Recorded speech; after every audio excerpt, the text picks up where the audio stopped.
Pagi, Pak. Pagi, Pak Pagi. Pak Pak Jono Jono, ya? Pak. Iya, Ya, Pak ya. Archie. Halo, Pagi Pak. sehat. Salam kenal, Apa Pak. kabar? Ya, salam kenal. Ya, baik, Pak. Apa kabar? Ya, Baik, baik, baik. Sehat-sehat, Pak. iya. Oh iya, makasih, Pak, udah hadir. Mungkin saya pembukaan dulu ya untuk teman-teman semuanya ya, Pak ya. Oke. Boleh. Iya. Nah, oke. Selamat pagi semuanya, sobat-sobat HP Sekuritas. Nah, di acara pagi hari ini, biasa kita punya acara Q&A bersama emiten. Hari ini kita kedatangan emiten yang spesial, yaitu PT Intiland Development Tbk, atau kode sahamnya BILD. Nah, kebetulan akhir-akhir ini emiten DILD ini sedang ramai dibicarakan karena masuknya salah satu investor yang besar kemarin. Mungkin tidak perlu disebutkan namanya ya, sudah tahu teman-teman. Nah, sebelumnya perkenalkan, saya Jono dari tim research analis Henan Putihrai Sekuritas. Nah, dan senang sekali sudah hadir bersama kita Bapak Archit Noto Pradono selaku Capital and Investment Management Director dari PT Intiland Development Tbk ini. Nah, mungkin sebelumnya saya memberikan info singkat. Jadi, Intiland Development ini atau DILD adalah perusahaan properti yang sudah berdiri sejak 1983 dan telah membangun berbagai proyek di Jakarta dan Surabaya. Proyek-proyeknya ini ada proyek perumahan, gedung bertingkat, dan lahan industri. Dan yang lebih menariknya lagi adalah Intiland ini merupakan salah satu anggota Indeks Saham Syariah Indonesia atau dalam SSI. Jadi tentunya Intiland ini bisa menjadi pilihan untuk investor-investor yang menyukai saham syariah. Nah, baik Pak Archit, supaya tidak berlama-lama, mungkin boleh diceritakan terlebih dahulu nih kepada sobat-sobat HP Sekuritas. Saat ini Intiland sedang mengembangkan proyek apa saja di Jakarta dan Surabaya. Silakan, Pak. Oke, terima kasih semuanya ya, sobat-sobat ya. Jadi, thank you. Memang kalau kita lihat, Intiland kan kita udah saat ini, kita kan fokusnya kan Jakarta, Surabaya saat ini ya. Sekilas balik ya, kita punya ada land bank kira-kira 2000-an hektar. Pemain kita kan kita mainnya di high rise, residential, dan ada industri dan recurring income. Ada 4 kita punya segmen itu. Memang saat ini dari sebelum pandemi ini memang kita banyak main di high rise sih. Banyak main di high rise. Jadi kalau kita perhatiin 65%, 60-65% kita punya income itu di high rise, Pak. Jadi sisanya residential, landed kira-kira 25-an, terus recurring 10 dan sama industrial ya. Jadi sekarang setelah pandemi ini memang kalau kita lihat tren high rise masih agak soft sekali, boleh dikata turun cukup signifikan. Jadi kita juga akan di proyek-proyek yang baru ini kita udah nggak narik ke atas lagi sih sementara. Jadi 57 Promenade sama SQ Res adalah proyek yang kita under construction saat ini.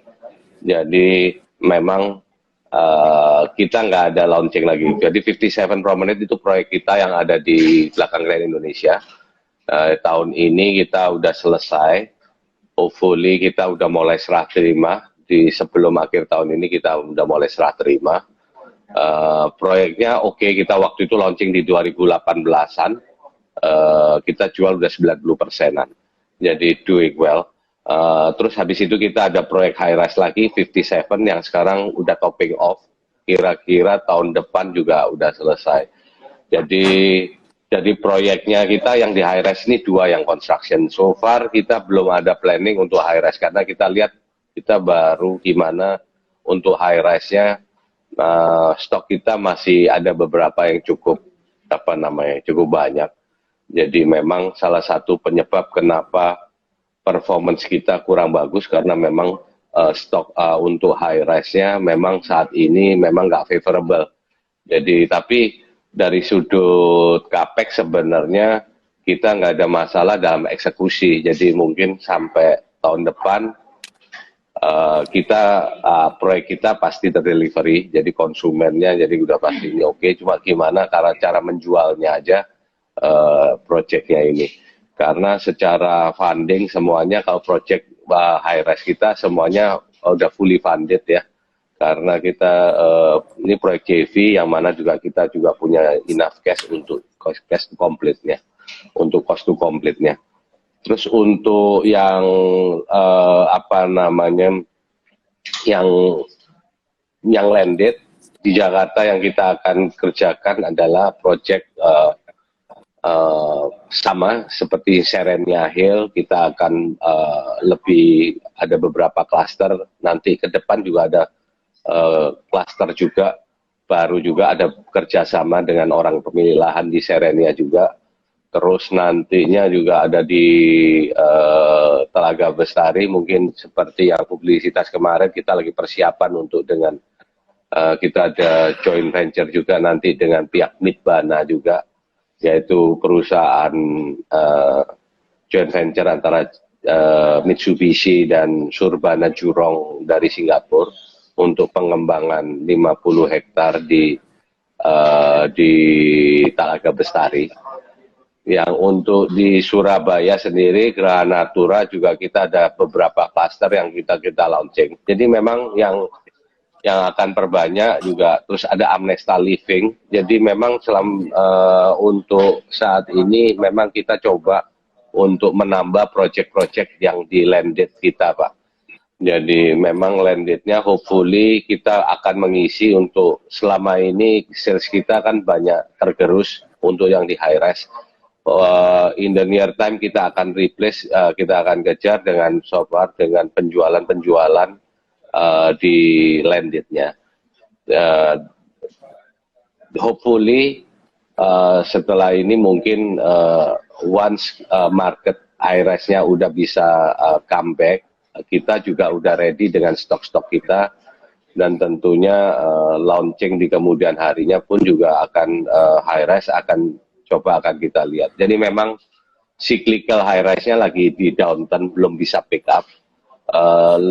Residential menurut kita udah sustain untuk kelas di bawah 2 miliar, yang 2 miliar ke 5 miliar, tapi masih ada marketnya.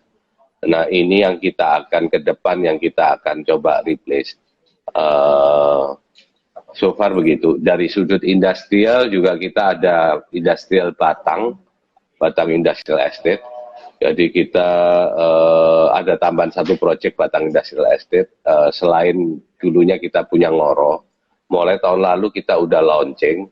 Jadi ada pembeli dari Nestle, kita ambil 20 hektar dan ada vendornya diikutin tahun berikutnya. Hopefully juga menjadi kontributor. Kita punya industrial estate di di Intiland ya. Selain yang Ngoro saat ini, di Ngoro kita harapin juga karena di industri kita lihat ada shifting yang dari padat karya itu mulai shifting ke Jawa Tengah. Jadi kita lihat hopefully kita ada tambahan, ada dapat satu tambahan market project juga. Batang menjadi prospek untuk industrial estate kita. Dari pecah ambil dari market di situ. Ya. Kira-kira begitu, Pak. Menarik sekali. Oke. Jelas sekali ya. Jadi mungkin kalau boleh saya simpulkan sedikit, yang pertama mungkin Intiland saat ini melihat bahwa tren permintaan untuk high rise mungkin sedang turun ya. Jadi melakukan shifting ke landed house atau lahan industri yang mungkin saat ini lebih untuk anggaran modalnya lebih sedikit, tetapi lebih mudah untuk dijual. Seperti itu ya Pak, kurang lebih. Betul Pak. Jadi sebenarnya capex-nya ya harapannya kita juga sebenarnya marketnya yang kita lihat sih Pak. Dengan risiko tingkat sekarang yang risiko ini, saya rasa market masih ngelihatnya, kita coba lihat landed dan industri ada opportunity di situ Pak. Kita lihat ada opportunity. Oke. Terus kalau boleh mungkin ini agak berhubungan ya. Nah, kalau dari Intiland sendiri melihat saat ini ada faktor-faktor ekonomi makro apa aja sih yang bisa mempengaruhi kinerja Intiland ini dan membuat Intiland untuk mungkin melakukan shifting atau strategi yang berbeda dibanding tahun sebelumnya?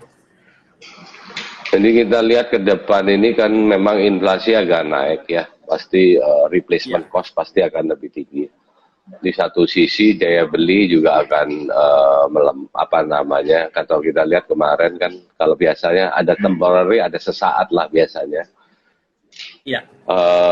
Ada pasti ada sesaat. Tapi kalau kita lihat bunga memang cenderung naik. Tapi kalau kita lihat, kalau kita cek di perbankan, rasanya untuk consumer naiknya mungkin nggak banyak.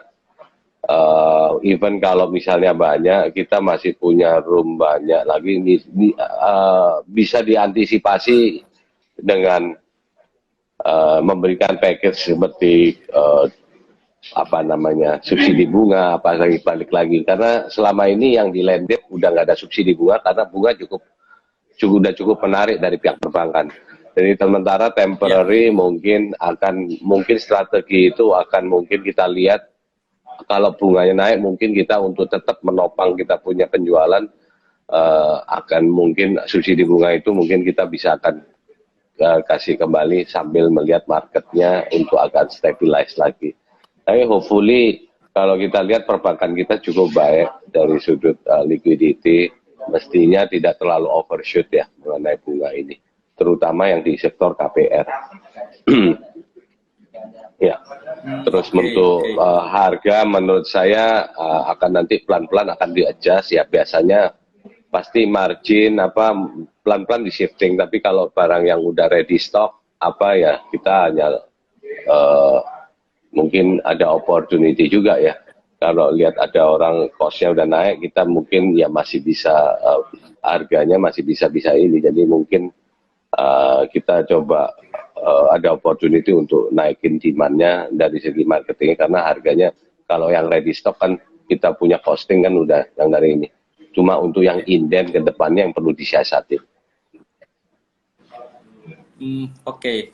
Berarti kalau dari kan mungkin dari teman-teman juga tahu ya kalau memang saat ini juga udah ada mulai kenaikan harga-harga material, komponen konstruksi. Jadi Intiland memandang kenaikan harga material ini apakah dampaknya ini besar ke depannya atau mungkin belum terlalu besar atau ada yang lebih atau ada hal yang akan lebih menjadi concern lagi nih dibandingkan kenaikan harga bahan bangunan ini ke depannya. Jadi ya yang paling penting kita lihat pasti ada kenaikan kita nggak bisa hindarin.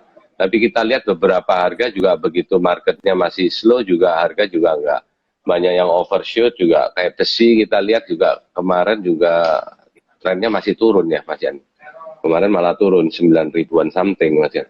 Dari 11.000. Jadi kadang-kadang saya nggak tahu nih semen ada kenaikan nggak. Tapi kelihatannya karena marketnya soft juga kadang-kadang juga nggak naik. Tapi kalau labor kelihatannya ke depan juga tetap akan naik ya. Ongkos tukang apa segala. Saya rasa sementara perlu ada nanti akan ketemu suatu equilibrium. Ini setiap kali begitu. Ada semacam adjustment. Ada yang ketinggalan lagging harga nanti di catch up. Sambil kita lihat supaya smoothing juga kita coba adjust nanti karena kita masih ada stok, masih ada barang inden sambil supaya ngelihat supaya nggak terlalu overshoot juga masalah di harga sama di ininya. Biasanya kita ada adjustment, tapi in the long run mestinya harga itu akan terrefleksi akan pelan-pelan juga naik. Tapi kita berharap juga kita nggak ganggu kita punya penjualan ya. Gitu.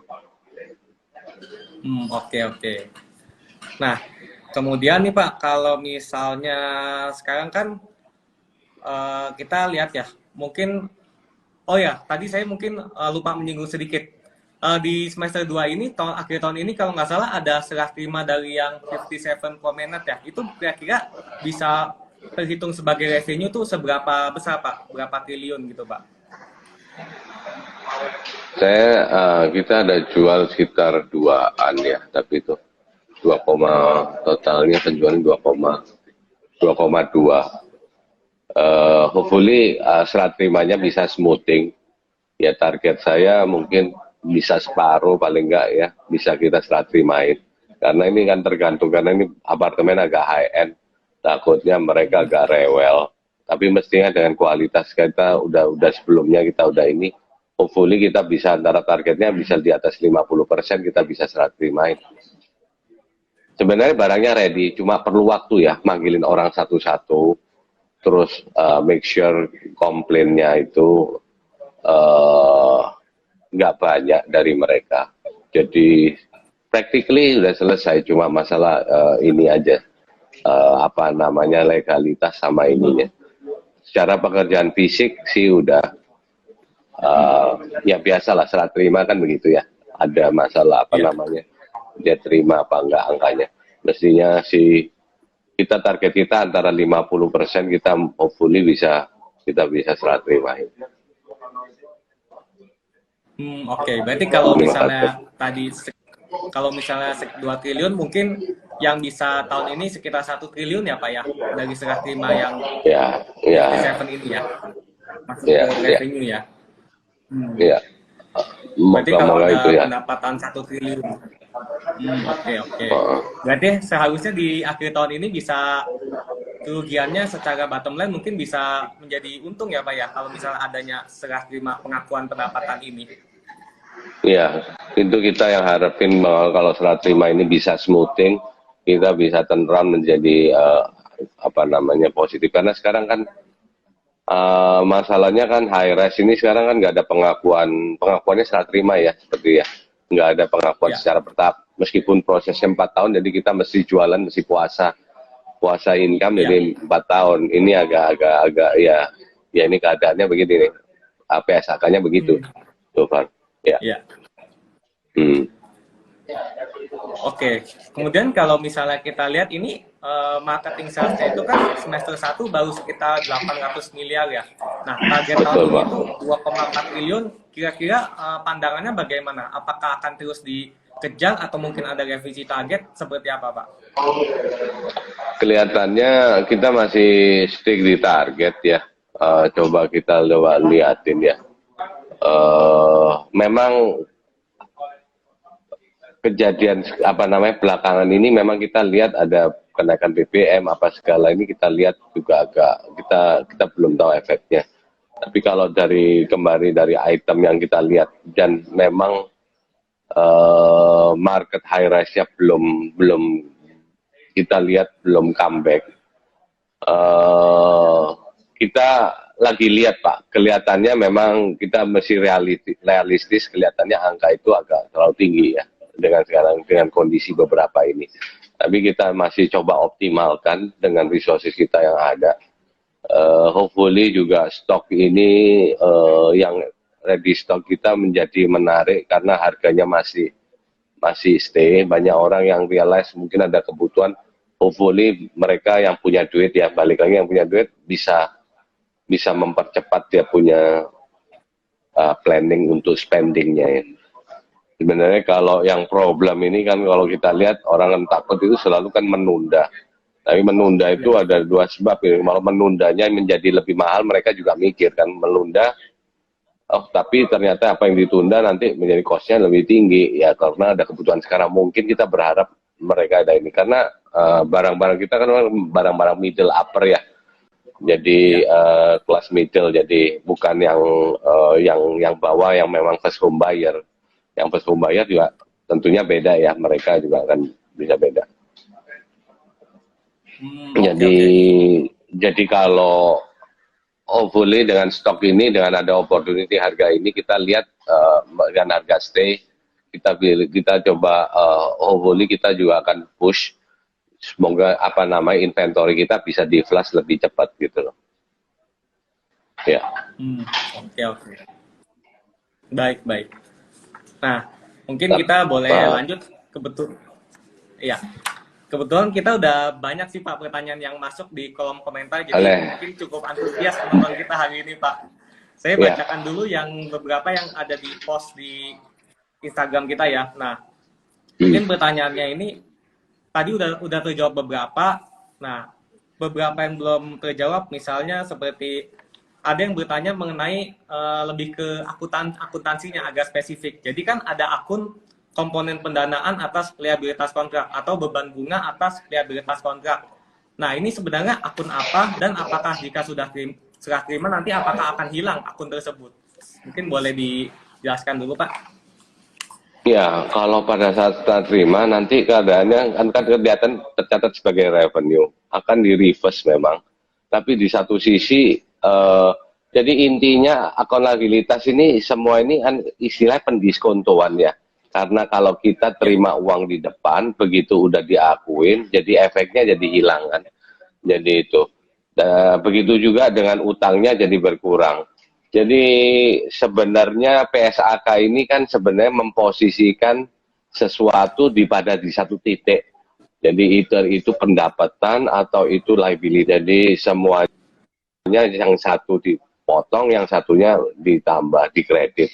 Jadi simpelnya begitu sih. Detailnya memang kadang-kadang kita ngelihat agak terus terang cara perhitungan ini ya bagi kita ya kita barusan kita coba lihat, apalagi terutama yang di high res. Sebenarnya kalau di landed sebenarnya dulu apa yang uang kita terima dianggapnya kas, sekarang enggak gitu loh, dianggapnya nggak pendapatan. Itu aja sih. Memang apalagi kita yang untuk yang high res yang orang sifatnya installment tentunya ada ya itu di adjustment itu. Jadi ada istilahnya memang betul ada reverse nanti. Oke. Tapi Ya. berarti beban bunga dari liabilitas kontrak ini pastinya non cash ya. Jadi hanya pencatatan akuntansi aja ya. Ya, non cash semuanya, dua-duanya non cash sih. Yang ada sebenarnya ada dua AA. Di revenue ada di liabilitas juga ada, Pak. Kalau lihat jeli. Cuma di revenue kadang-kadang nggak tahu ke breakdown nggak. Mestinya harusnya ada di revenue, ada tambahan juga. Ada di itu. Di komponen revenue pun ada. Oke, baik Pak. Terima kasih penjelasannya. Mudah-mudahan jelas buat tadi yang bertanya. Nah, mungkin sebelum kita lanjut ya. Nah, saya ingin memberitahu kepada teman-teman kalau untuk yang ingin bertanya, nanti apabila yang beruntung akan mendapatkan door prize berupa saham DILD dari kita, dari Henan Putri Sekuritas akan ada door prize saham DILD untuk beberapa pemenang yang beruntung. Jadi silahkan bertanya sebanyak-banyaknya. Nah, mungkin kita lanjut dulu ya Pak Acit ya. Nah, ada juga nih yang bertanya, ini juga mungkin menjadi concern banyak orang nih Pak, terkait beban utang yang dirasa cukup besar ya. Nah, bagaimana sih strategi Intiland ini untuk menekan beban bunga dan pinjamannya? Ya, memang di Intiland kita nggak ini, cash flow kita memang agak tight, karena penjualan kita sebenarnya dulu kan banyak tergantung di high rise. Sebenarnya utang Intiland sebenarnya dulunya kita mau targetnya sekitar 5T. Sebelum pandemi pun juga kita waktu itu memang kita ada tendensi untuk ngurangin utang dengan penjualan non-core aset sebenarnya. Kenapa kita perlu kurangin itu? Karena kita lihat juga waktu itu stok kita juga cukup banyak. Ya salah satu penyebab utangnya cukup banyak ini karena penjualan high rise ini trennya itu mulai dari tahun 2017 sampai 2021 ini nggak terlalu bagus, apalagi waktu sampai di pandemi pun juga nggak pick up juga, lebih berat. Jadi leverage kita, utang kita itu dari 5T nggak bisa turun. Di satu sisi inventorinya agak bengkak ya. Jadi kalau kita lihat inventory kita di high rise cukup banget, di Praxis, di proyek Surabaya, proyek high rise itu cukup banyak. Jadi Regata, Praxis, Pasio, One-Park, SQRes, jadi proyek-proyek ini utangnya cukup, inventory cukup gede di satu sisi, jadi inventory gede. Once kita perlu strategi untuk mengexpedite, kita hopefully waktu itu kita mau paralelin juga untuk mempercepat juga kita akan jual non-core asset, yaitu proyek non-core asset yang tanah-tanah yang kita nggak monetize, yang kita nggak punya planning dalam 5 tahun ke depan, kita masuk dalam pipeline untuk kita lepas. Tentunya memang sampai hari ini nggak mudah untuk melepas, tapi itu salah satu planning kita, maksud saya yang standby. Jadi once kita punya opportunity, ada penjualan lahan yang kira-kira yang bukan barang produksi kita akan lepas untuk mempercepat strategi kita, untuk mempercepat leverage kita. Jadi kita sadar inventory kita flashnya turnovernya pelan untuk di high rise, jadi makanya utang kita bengkak, makanya kita juga perlu juga strategi untuk mempercepatnya juga. Kita bantu dengan penjual non-core. Memang saat ini dengan adanya pandemi, hal ini belum bisa terrealisasi, belum aneh. Hopefully kita makin ke depan inventorinya bisa lebih bagus, penjualannya lebih bagus, atau ada penjualan non-core aset yang bisa mengulangi leverage kita. Oke. Jadi target kita memang waktu itu kita mau leverage sekitar angkanya sekitar 2 triliun. Jadi dari 5 ke 3 ya Pak ya. 2 sampai 3. Ya. Oke ya. Mudah-mudahan sih bisa segera terrealisasi ya, karena lumayan juga sih kalau misalnya aset-asetnya itu sebagian bisa dilepas, mungkin beban utangnya bisa berkurang cukup signifikan ya Pak ya. Iya, jadi asetnya dua, satu aset yang organik, satu yang non organik.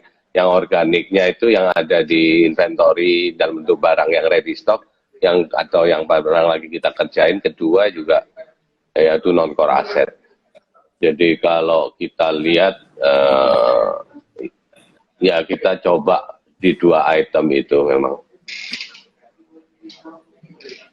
Oke. Kemudian tadi ada tapi kalau kita lihat juga trennya. Kalau lihat kita juga saat ini di high rise juga seperti saya jelasin di awal, 57 kita juga nggak ada, jadi kita utang kelihatannya akan limited karena proyek-proyek yang risky lebih udah nggak ada capex-nya ya. Meskipun untuk penyelesaian SQRes kita lihat kita juga punya quite reserve untuk cash. Jadi utangnya trennya mestinya antara kita diam, kita berusaha untuk turunin, tapi untuk naik rasanya kita udah terbatas karena kita nggak ada capex untuk high rise yang udah nggak ada capex high rise lagi sebenarnya. Udah barangnya, karena kalau kita lihat kadang-kadang pemain high rise itu yang problem barangnya masih setengah jadi, barangnya belum jadi masih perlu utang lagi. Kalau di kita posisinya memang lagi udah posisi serah terima, atau proyeknya udah selesai, tapi karena itu proyek satu tuh proyek JV, jadi memang cashnya memang kita waktu itu strategi kita itu kita cari partner yang untuk high rise. Waktu pembangunan terakhir kita cari partner untuk yang bawa duit lah. Jadi istilahnya kita salah satu kita untuk growing di high rise ini kita cari strategi partner yang untuk bawa equity ya, equity partner. Jadi untuk mengurangi risiko dari leverage ini untuk proyek-proyek high rise. Tapi saat ini memang karena proyek high rise-nya memang demand-nya ini memang kita nggak launching lagi. Tapi ke depan kita untuk proyek high rise kita sangat concern untuk kita punya equity leverage-nya ya. Jadi equity kita juga balancing dari segi equity-nya itu juga kita perlu. Ya. Oke, terima kasih. Berarti tadi dari beberapa penjelasan, yang pertama mungkin kita bisa lihat bahwa ke depannya utang-utang Intiland ini bisa akan berkurang karena ada rencana untuk monetisasi aset. Kemudian untuk kedepannya Intiland juga akan terus menggandeng partner ya untuk terutama untuk pengembangan proyek sehingga modal yang dikeluarkan tidak terlalu besar sendiri. Nah, kemudian Pak, tadi ada juga yang bertanya lagi masih terkait utang, ada nggak nih selain kemarin kan ada terbitin sukuk ya, ada nggak rencana aksi korporasi kayak mungkin right issue atau private placement untuk DILD ini ya, salah satunya untuk pemodalan itu? Saat ini so far belum ada di planning kita ya, karena melihat harganya juga masih cukup murah di bawah. Untuk equity rasanya kok timingnya belum, appetite-nya juga belum kita lihat. Kita juga nggak hanya di company, kita juga mempertimbangkan juga shareholder value yang existing buyer. Kalau memang sekarang kan yang beli murah, cuma kan kita juga mempertimbangkan our previous investor ya, sebelumnya ya. Memang juga kita juga nggak mau merugikan mereka juga. So far kita coba balance ya antara going concern company dengan investor yang sebelumnya udah memang yang udah pegang saham kita. Memang dia bilang saham yang kemarin dia bilang oh ya karena under value murah, good corporate governance bagus, oke kita thank you. Tapi saya bilang sama di beberapa forum saya ngomong ya saya nggak pengen juga harganya karena murah terus ya. Sebenarnya kalau murah itu kan juga nggak bagus juga buat investor saya yang udah lama. Saya maunya harganya satu hari bisa comeback balik lagi ke level sebelum pandemi ya gitu ya. Hopefully itu ya. Bukan ngomong murah dibeli, tapi murah untuk satu hari sekarang opportunity, tapi satu hari saya maunya comeback bukan murah terus. Ya, itu sih.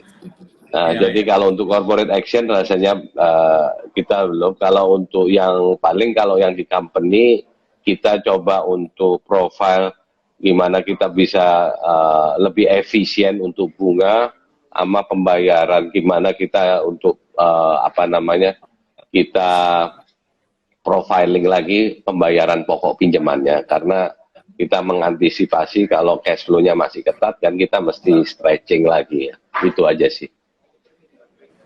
Kemarin sukuk yang kemarin itu kita pakai untuk rollover. Jadi tahun lalu waktu pandemi kita kan keluarin sukuk itu untuk pembayaran itu di 2020 itu hanya cukup setahun karena waktu itu marketnya karena pandemi kita cukupnya cuma 370 hari. Sekarang kemarin kita bersyukur kita bisa dapat untuk perpanjangannya, bukan kita iris lagi untuk bayar, tapi kita bisa dapat 3 tahun. Rate-nya ya kita sebelum itu memang belum ada kenaikan jadi 10,5, tapi kita bisa lock di 3 tahun. Ya hopefully ya jadi memperpanjang nggak setahun lagi, jadi kelihatannya secara financial jadi kita dapat lebih panjang lagi nih. Ya. Oke. Baik. Ya. Berarti ya memang kita juga berharap dengan adanya perbaikan secara fundamental dan kinerja, ya mudah-mudahan nanti harga sahamnya juga akan diapresiasi oleh pasar begitu ya.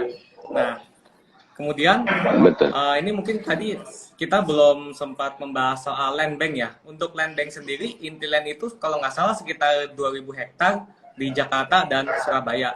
Nah, bagaimana rencana pengembangan selanjutnya? Apakah ada nih rencana untuk nambah land bank di luar Jakarta, Surabaya, atau mungkin ke ibu kota baru nih Pak? Oke. Kalau land bank memang saat ini kita masih bagi nih. Kadang-kadang land bank itu kita punya banyak. Kalau yang industri kita ada di industri kira-kira 400 hektaran ya oke. Kita mungkin bisa ya. Memang land industri. Kita ada lahan juga di Maja saat ini unfortunately belum siap. Ada land bank yang juga sifatnya untuk high rise juga belum siap. Jadi kita kadang-kadang apa perlu beli land bank kalau lihat dari capacity balance sheet sama utang kita rasanya kita belum beli, tapi kita nggak membuka kesempatan untuk kerjasama karena kita lihat ada beberapa yang kita lagi di pipeline kita kerjasama. Jadi orang biasanya kita sediain yang punya land bank kita monetize, kita joint venture dengan orang yang punya land bank. Yang itu yang kita bisa usahain terutama untuk yang landed property kita cari orang yang punya land bank yang kira-kira prospektif. Karena properti kadang-kadang ngomong, oh ya landed, kadang-kadang seperti yang apa kita punya, saat ini kita lihat marketnya belum bisa dimonetize Pak. Belum ready, either infrastrukturnya, either marketnya. Jadi kita masih perlu cari land bank juga yang kira-kira bisa dimonetize, cocok dengan kondisi saat ini, masih bisa dimonetize, tapi kita nggak usah beli, kita joint venture aja. Kita coba kita kita coba jual, kita punya branding, kita punya resources, kita punya networking, win-win lah dengan yang punya tanah. Dari situ mungkin itu salah satu opportunity yang kita mau tahu. Untuk yang IKN ya kita memang semua lagi diajak bicara. Yang paling penting kita lihat kita masih wait and see kepastian hukumnya. Tentunya government kita lihat pasti masalah legalnya, masalah marketnya yang penting juga.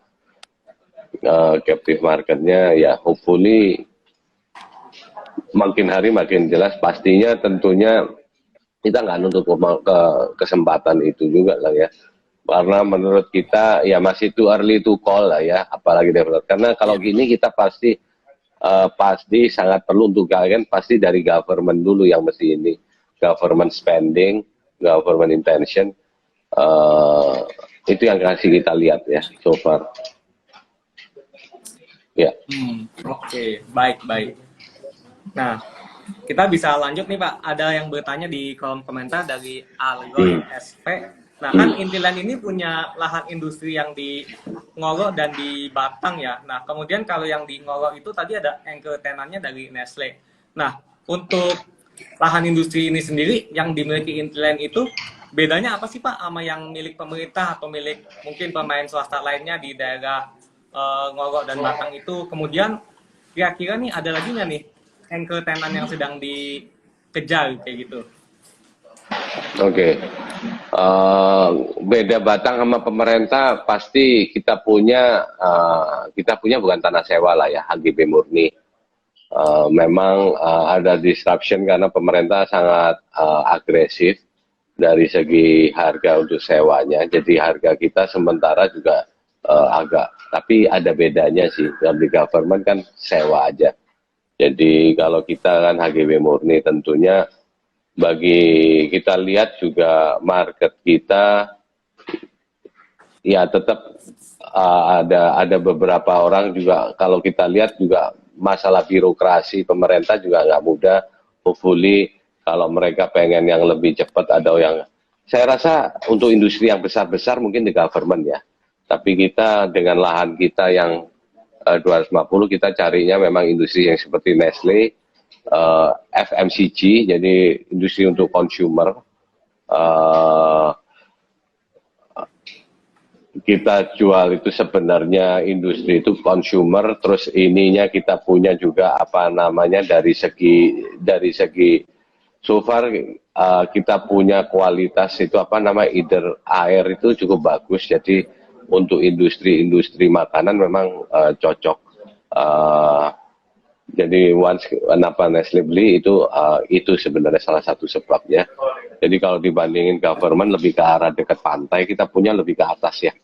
Jadi itu ada bedanya. Kalau dari segi lainnya sama, kalau tol sama-sama kita aksesnya juga sama-sama dekat.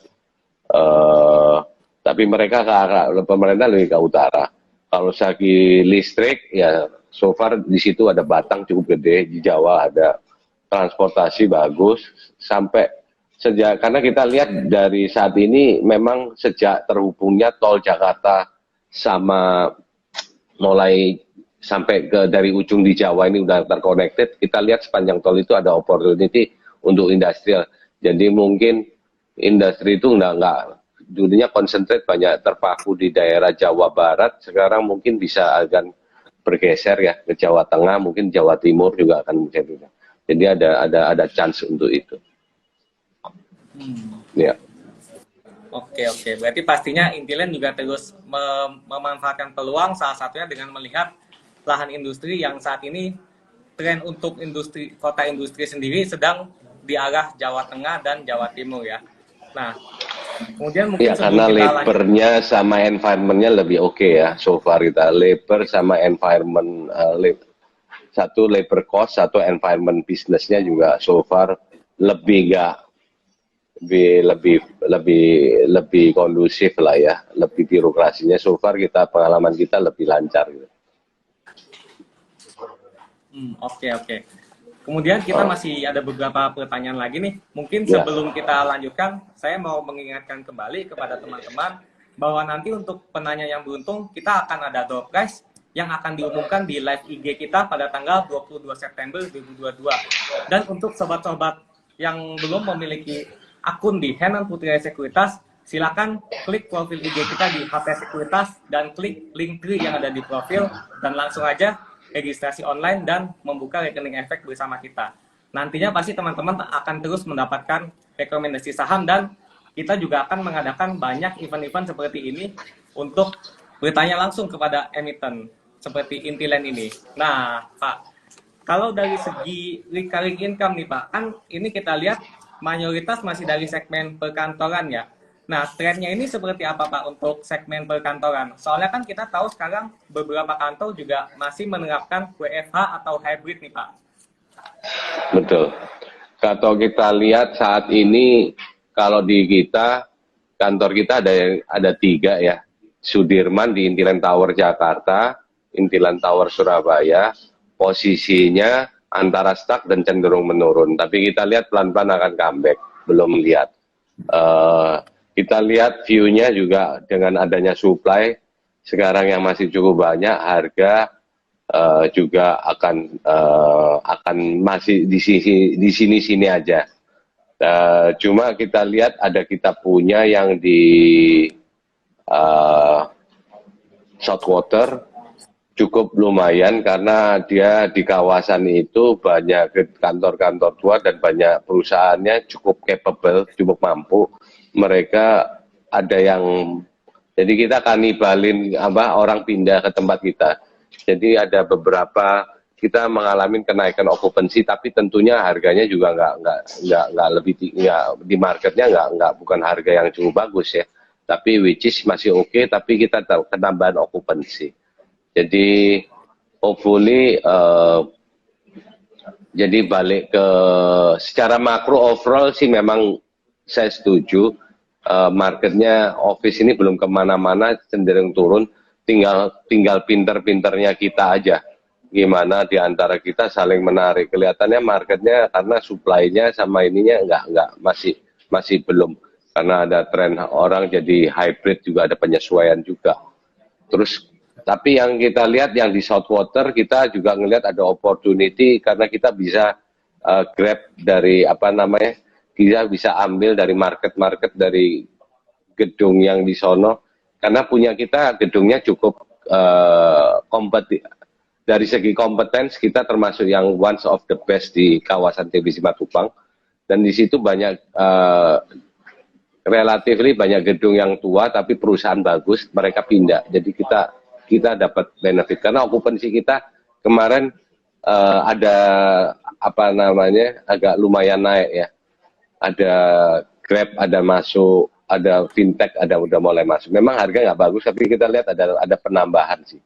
Terus di daerah TBC Matupang itu juga ada kebanyakan industrinya oil, gas, and mining. Jadi mereka ada penambahan juga. Ada nambah okupansi juga dari sektor itu. Di sektor TBC Matupang dari itu. Jadi SQ kita, Southwater kita kelihatannya trennya agak membaik. Tapi dengan harga yang ya maksudnya masih harganya masih belum baik ya bersaing ya masih 100 ya masihnya 160 170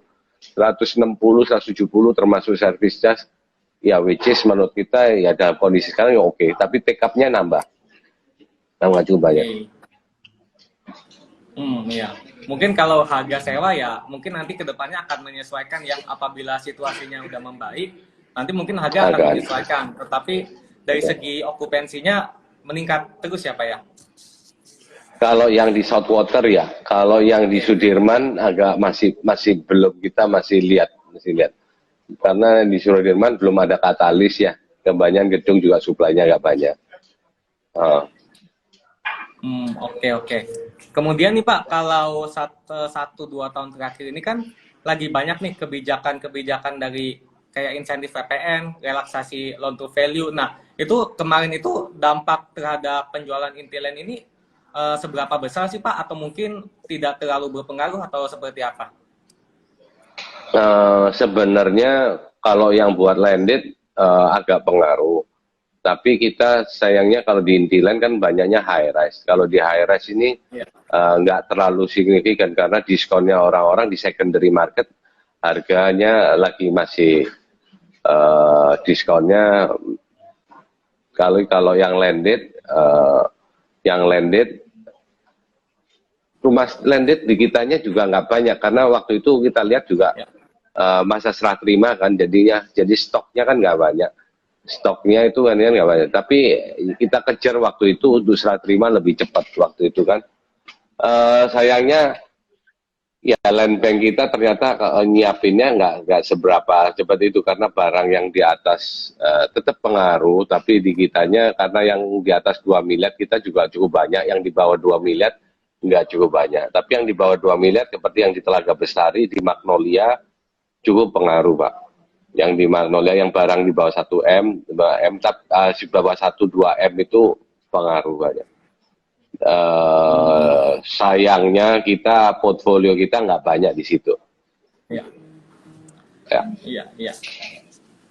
Tapi kedepannya mungkin nanti akan lebih banyak ya kontribusi dari landed dan yang rumah tapak ini ya. Oke. Nah, tadi ada beberapa pertanyaan juga nih di chat. Seperti, jadi misalnya nanti ketika suku bunganya naik, Intiland ini ada gambaran nggak akan menyesuaikan harga jual tuh kenaikannya tuh seberapa besar? Apakah udah ada gambaran seperti itu atau bagaimana, Pak? Mestinya kita lagi lihat angka itu biasanya kita tetap ikutin karena kali ini harga itu kadang-kadang agak beda, nggak linear ya. Seperti yang saya sebutin, mungkin labor naik, ternyata ada bahan baku yang juga turun juga, ada besi turun, ada semen turun karena dulu ada pertama kali waktu set harga ada yang overshoot juga karena dari awal-awal orang udah naikin ternyata demandnya nggak cukup juga turun juga. Jadi ya kita coba lihat monetize, kita coba lihat yang kelihatan overall sih akan naik, tapi karena udah di blanket sama rumah dengan ada size projectnya udah di blended dengan size dengan model, karena kita bukan jual barang komoditi ya, udah barangnya udah di package dengan rumah, dengan desain. Jadi in overall sih naik, tapi kadang-kadang kita lihat package-nya gimana pun juga kelihatannya supaya kelihatan tetap menarik juga. Ya, overall sih naik nih Pak, tapi nggak kelihatan mungkin ya karena itu ada masalah desain rumahnya, masalah ukuran rumahnya, masalah ininya apa namanya, nilai tambah yang kita kasih kadang-kadang, atau kita juga saya rasa ada bonus yang kita mau tambahin, harganya udah all in, jadi karena kita bukan jualan kayak barang yang single yang komoditi ya, udah barangnya udah mix ya. Ya margin kalau kita lihat overall hopefully kita pasti akan awal-awal pasti akan beda, tapi hopefully kita bisa maintain kita punya margin dengan harapan tapi target masih bisa nyampe gitu sih. Ini memang gitu. Tadi ada juga tuh yang ini, wah promonya nih Pak, diskonnya nih. Nah, apa nih sih yang sekarang ini dilakukan Intiland untuk bisa bersaing nih dengan, soalnya kan pemain properti banyak juga ya, menjual rumah, menjual lahan industri ada, high rise juga ada. Nah, lagi sekarang itu apa aja yang dilakukan untuk lebih menarik nih untuk customer supaya memilih produk Intiland? Ya, jadi sebenarnya gimmick diskon ini banyak. Kadang-kadang kalau kita lihat karena produk itu kan banyak sekali ya persaingan. Kalau kita lihat mulai either itu cash discount, pasti ada mereka, pasti kita ada lihat. Either itu juga diskonnya dari sudut pembiayaan, yang which is kadang-kadang berisiko juga buat kita. Karena sekarang kalau begitu ada ini kan mulai ada DP 0%, DP-nya kecil, jadi kita mesti subsidi juga. Itu juga sebenarnya salah satu juga ngomongnya bukan diskon juga, sebenarnya itu untuk ngeramein orang pengen beli tapi nggak mau nyicilnya, tetap mereka nggak mau keluar tapi nyicilnya konstan begitu. Ya. Yang lagi banyak juga begitu juga sih, sama aja. Jadi sebenarnya juga itu diskon indirectly karena mereka harganya tetap mau sama tapi mau nyicilnya begitu. Ya coba kita lihat, tetap ada di site itu, otomatis orang udah refleks lah ya, pasti orang akan nawar, ya coba kita akomodasi, nego banyak, mereka nego pastilah, tapi in certain limit sambil kita lihat gimmicknya juga, terus tambahan juga sekarang free apa juga makin banyak ya. Itu sebenarnya juga ini. Sebenarnya timing untuk buy sih. Sebenarnya sekarang saatnya consumer market market konsumen lagi di atas angin aja sekarang. Ya, memang siklusnya lagi Benar, benar. begitu. Ya, Oke, kita oke. uh, Iya, kita lihat nanti ke depannya ya. Nah, kalau dari ya. Intiland sendiri nih, dengan berbagai strategi perbaikan kinerja yang dilakukan, udah ada menetapkan target nggak? Kalau misalnya untuk marginnya, bottom line-nya tuh supaya berapa persen, atau EBITDA margin atau gross marginnya, ada targetnya nggak, Pak? EBITDA margin kita masih sama Pak, karena kita kan siasatin juga kalau untuk produk-produk baru. Karena sebenarnya kalau produk lama kan kita sementara kan juga nggak naikin. Kalau produk lama itu yang terutama produk ready stock kan kita nggak naikin. Hopefully kita bisa jual stok lebih cepat, itu sebenarnya. Kalau yang produk baru tentunya marginnya kita juga kita lihat sesuai harga marketnya, tapi kan tergantung nanti gimmick sama marketnya aja. Saya rasa margin kalau yang di rumah sekitar masih kita akan maintain stabil di situ ya. Nanti kita akan mix di situ. Sebenarnya ya kalau misalnya di yang ready stock sebenarnya nggak naik margin karena secara accounting doang, tapi sebenarnya itu kan sebenarnya kita kehilangan opportunity untuk ini, tapi ya secara nggak langsung itu semacam diskon gitu. Ya, kalau Oke, margin Pak. kita akan tetap maintain sih Pak. Yang paling penting gimana gimmicknya supaya jualannya tetap bisa kita achieve. Karena nanti pasti biaya marketing cost pasti akan lebih naik lah. Dan begini, kalau biasanya market sepi pasti gimmicknya banyak keluar, either dari cost atau dari marketingnya juga. Salesnya juga banyak bonusnya, selain ke konsumen juga salesnya banyak insentifnya juga Pak. Ya, Oke, oke. oke, Pak. Nah, kemudian nih mungkin pertanyaan terakhir ya sebelum kita tutup, karena sudah hampir 1 jam kita kebersamaannya tidak terasa. Nah, ada pertanyaan terakhir nih di kolom komentar. Dari manajemen Build ini ada harapan apa kepada pemerintah dan para penentu kebijakan untuk mendukung industri properti ini ke depannya? Iya, so far saya rasa belum apa namanya, yang kemarin saya rasa juga kita juga nyadarin pemerintah udah jalanin seperti free PPN. Saya nggak tahu mereka akan perpanjang juga, belum ada wacana untuk itu. Kita lihat paling dari segi kita harapin dari segi perizinan yang belum dikerjain kan asing boleh beli. Saya nggak tahu ini momentumnya udah lewat, tapi saya rasa nggak ada yang terlambat. Mungkin kepastian asing udah mulai boleh masuk itu mumpung begini lagi marketnya soft. Biasanya governmentnya juga lebih lebih akomodatif. Saya rasa untuk pembelian asing mengenai kepastiannya itu bisa lebih jelas ya, bisa dieksekusi.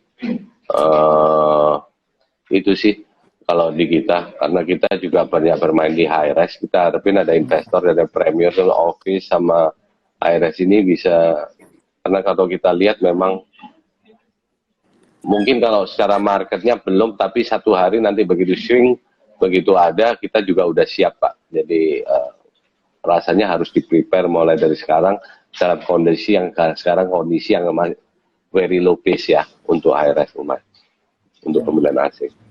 Ya. Iya, oke. Yang penting terus berusaha dan optimis ya Pak ya. Nah, mungkin sebagai penutup nih Pak. Nah, boleh Pak dari Pak Archid memberikan closing statement kepada teman-teman investor supaya lebih yakin dalam menentukan keputusan investasinya nih Pak. Apakah ada closing statement seperti apa dari Intiland? Silakan. Ya, kalau dari saya memang kalau kita ngelihat keadaan makronya nggak terlalu ini, tapi saya optimis juga karena kita sekarang tergantung dari kitanya. dari segi produk kitanya sendiri, gimmicknya sendiri. Kalau dari Intiland kan jelas dari dulu kita memang kita bukan yang ini, selalu produk-produk kita selalu diferensiasinya jelas. Kadang-kadang kita nggak terlalu memang